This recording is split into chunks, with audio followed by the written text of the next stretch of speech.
اعوذ باللہ من الشیطان الرجیم بسم اللہ الرحمن الرحیم۔ سورہ حامیم سجدہ۔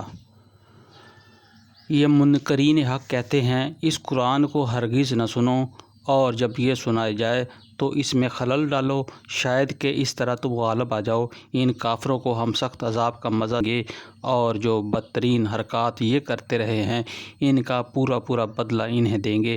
وہ دوزخ ہے جو اللہ کے دشمنوں کو بدلے میں ملے گی، اسی میں ہمیشہ ہمیشہ کے لیے ان کا گھر ہوگا۔ یہ ہے سزا اس جرم کی کہ وہ ہماری آیات کا انکار کرتے رہے ہیں۔ یہ کافر کہیں گے کہ ہمارے رب ذرا ہمیں دکھا دے ان جنوں اور انسانوں کو جنہوں نے ہمیں گمراہ کیا تھا، ہم انہیں پاؤں تلے روند ڈالیں گے تاکہ وہ خوب ذلیل و خوار ہوں۔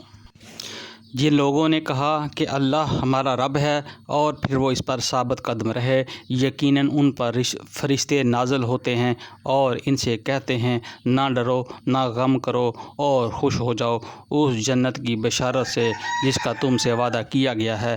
ہم اس دنیا کی زندگی میں بھی تمہارے ساتھی ہیں اور آخرت میں بھی، وہاں جو کچھ تم چاہو گے تمہیں ملے گا، اور ہر چیز جس کی تم تمنا کرو گے وہ تمہاری ہوگی۔ یہ ہے سامان ضیافت اس ہستی کی طرف سے جو غفور الرحیم ہے، اور اس شخص کی بات سے اچھی بات اور کس کی ہوگی جس نے اللہ کی طرف بلایا اور نیک عمل کیا اور کہا کہ میں مسلمان ہوں۔ اور اے نبی صلی اللہ علیہ وآلہ وسلم، نیکی اور بدی یکساں نہیں ہے، تم بدی کو اس نیکی سے دفع کرو جو بہترین ہو۔ تم دیکھو گے تمہارے ساتھ جس کی عداوت پڑی ہوئی تھی وہ جگری بن گیا ہے۔ یہ صفت نصیب نہیں ہوتی مگر ان لوگوں کو جو صبر کرتے ہیں، اور یہ مقام حاصل نہیں ہوتا مگر ان لوگوں کو جو بڑے نصیبے والے ہیں۔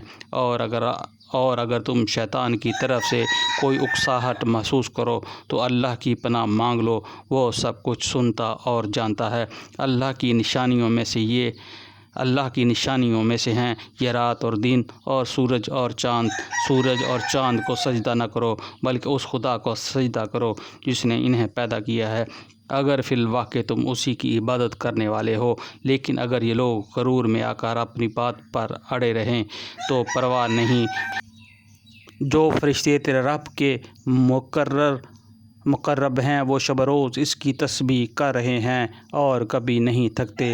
اور اللہ کی نشانیوں میں سے ایک یہ ہے کہ تم دیکھتے ہو زمین سونی پڑی ہوئی ہے، پھر جوں ہی کہ ہم نے اس پر پانی برسایا یک وہ پھبک اٹھتی ہے اور پھول جاتی ہے۔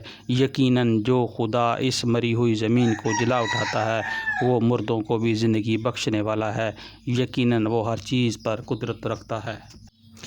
جو لوگ ہماری آیات کو الٹے معنی پہناتے ہیں وہ ہم سے کچھ چھپے ہوئے نہیں ہیں۔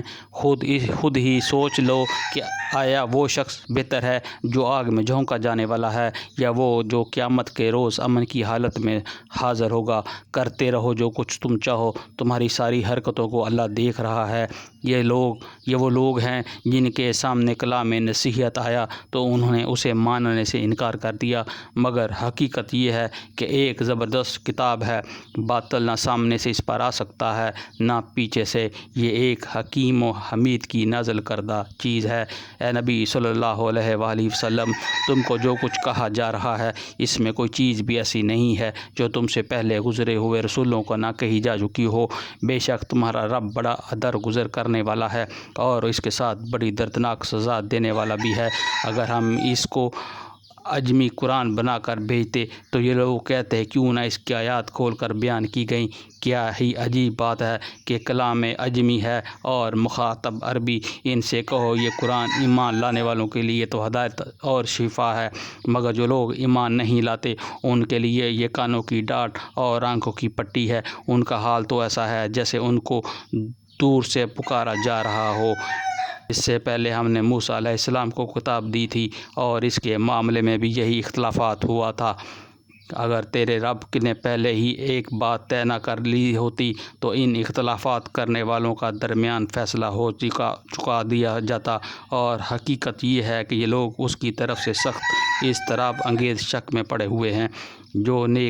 جو کوئی نیک عمل کرے گا اپنے ہی لیے کرے، اچھا کرے گا، جو بدی کرے گا اس کا وبال اسی پر ہوگا، اور تیرا رب اپنے بندوں کے حق میں ظالم نہیں ہے۔ اس ساتھ کا علم اللہ ہی کی طرف راجع ہوتا ہے، وہی ان سارے پھلوں کو جانتا ہے جو اپنے شگوفوں میں سے نکلتے ہیں، اسی کو معلوم ہے کون سی مادہ حاملہ ہوئی ہے اور کس نے بچہ جنا ہے۔ پھر جس روز وہ ان لوگوں کو پکارے گا کہ کہاں ہے میرے وہ شریک، یہ کہیں گے ہم عرض کر چکے ہیں، آج ہم میں سے کوئی اس کی گواہی دینے والا نہیں ہے۔ اس وقت وہ سارے معبود ان سے گم ہو جائیں گے جنہیں یہ سب اس سے پہلے پکارتے تھے، اور یہ لوگ سمجھ لیں گے کہ ان کے لیے اب کوئی جائے پناہ نہیں ہے۔ انسان کبھی بھلائی کی دعا مانگتے نہیں تھکتا، اور جب کوئی آفت اس پر آتی ہے تو مایوس و دل و شکستہ ہو جاتا ہے، مگر جوں ہی کہ سخت وقت گزر جانے کے بعد ہم اسے اپنی رحمت کا مزہ چکھاتے ہیں، یہ کہتا ہے کہ میں اسی کا مستحق ہوں اور میں نہیں سمجھتا کہ قیامت کبھی آئے گی۔ لیکن اگر واقعی میں اپنے رب کی طرف پلٹایا گیا تو وہاں بھی مزے کروں گا۔ حالانکہ کفر کرنے والوں کو لازماً ہم بتا رہیں گے کہ وہ کیا کر کے آئے ہیں، اور انہیں ہم بڑے گندے عذاب کا مزہ چکھائیں گے۔ انسان کو جب ہم نعمت دیتے ہیں تو وہ منہ پھیرتا ہے اور اکڑ جاتا ہے، اور جب اسے کوئی آفت چھو جاتی ہے تو لمبی چوڑی دعائیں کرنے لگتا ہے۔ اے نبی صلی اللہ علیہ وآلہ وسلم، ان سے کہو، کبھی تم نے یہ بھی سوچا کہ اگر واقعی یہ قرآن خدا ہی کی طرف سے ہوا اور تم اس سے انکار کرتے رہے تو اس شخص سے بڑھ کر بھٹکا ہوا اور کون ہوگا جو اس کی مخالفت میں دور تک نکل گیا ہے؟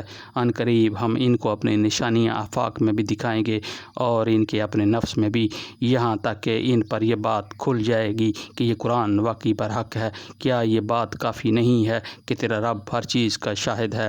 آگاہ رہو، یہ لوگ اپنے رب کی ملاقات میں شک رکھتے ہیں، سن رکھو وہ ہر چیز پر محیط ہے۔ صدق اللہ العظیم۔